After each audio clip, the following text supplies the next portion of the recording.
আমরা কয়েকদিন ধরে দেখছি এই রাজ্যের বিরোধী দল যারা রয়েছে তারা মানুষকে বিভ্রান্ত করার জন্য আমাদের ভারতীয় জনতা পার্টি সরকারের উপর বিভিন্নভাবে তারা আরোপ লাগাচ্ছে।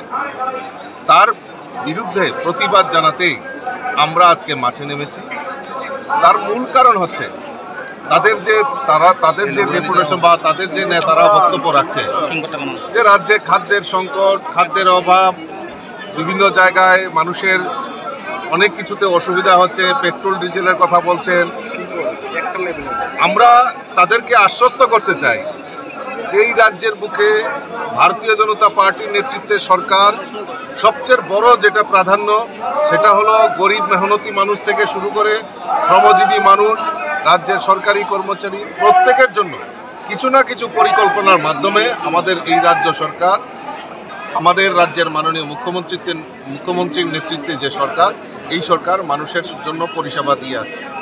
আজকে পেট্রোল ডিজেলের একটা সংকট এই রাজ্যে কখনো দেখা যায়নি। আপনারা জানেন যে প্রাকৃতিক দুর্যোগের ফলে আসামের কিছু জায়গায় যখন বর্ষার কারণে রাস্তা বন্ধ হয়েছিল, কিন্তু আমাদের এই রাজ্যে আমাদের জ্বালানি তেল থেকে শুরু করে কোনো কিছুর অভাব ছিল না।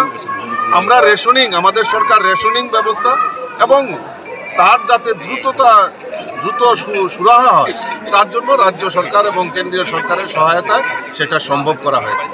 আর আমরা দেখছি এই মিথ্যাচার করে এই রাজ্যের বিরোধীরা মানুষকে বিভ্রান্ত করার চেষ্টা করছে। তার জবাব দেওয়ার জন্যই আজকে আমরা তার বিরুদ্ধে ধিক্কার জানাচ্ছি। আমরা বিরোধীদের এই অপপ্রচার থেকে মানুষকে বিরত থাকার জন্য আমি রাজ্যবাসীর কাছে আপনাদের মাধ্যমে আবেদন করছি। স্যার, আপকিবার 400 পারা 24 জুন রেজাল্টের ফলাফল নিয়ে কি কত প্রত্যাশা আপনারা কি বলবেন? দেখুন, এখন পর্যন্ত চতুর্থ পর্যায়ের নির্বাচন সংগঠিত হয়েছে, লোকসভা নির্বাচন। তার যে পরিসংখ্যান, এই পরিসংখ্যান আমাদের কাছে এসছে এবং আমরা দৃঢ় চিত্তে বলতে পারি মোদিময় ছাড়া আর ভারতবর্ষে অন্য কোনো চিন্তা ভাবনাই করা যায় না। আর ভারতবর্ষের প্রধানমন্ত্রী, তৃতীয়বারের প্রধানমন্ত্রী নরেন্দ্র মোদীজি হচ্ছেন এবং এই যে 400 পারের যে নারা মাননীয় প্রধানমন্ত্রী দিয়েছেন সেটাই সার্থক হওয়ার দিকে আমরা এগোচ্ছি। মাননীয় প্রধানমন্ত্রী দিয়েছেন সেটাই সার্থক হওয়ার দিকে আমরা এগোচ্ছি।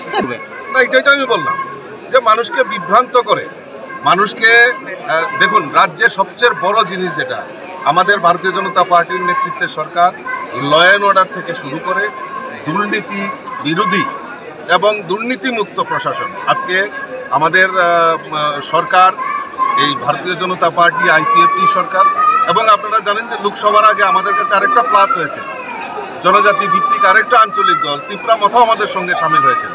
কাজেই জনজাতিরাও বিশ্বাস করেন যে এই ভারতবর্ষে এবং এই ত্রিপুরা রাজ্যে মোদিজি ছাড়া কোনো বিকল্প নেই, ভারতীয় জনতা পার্টি ছাড়া কোনো বিকল্প নেই।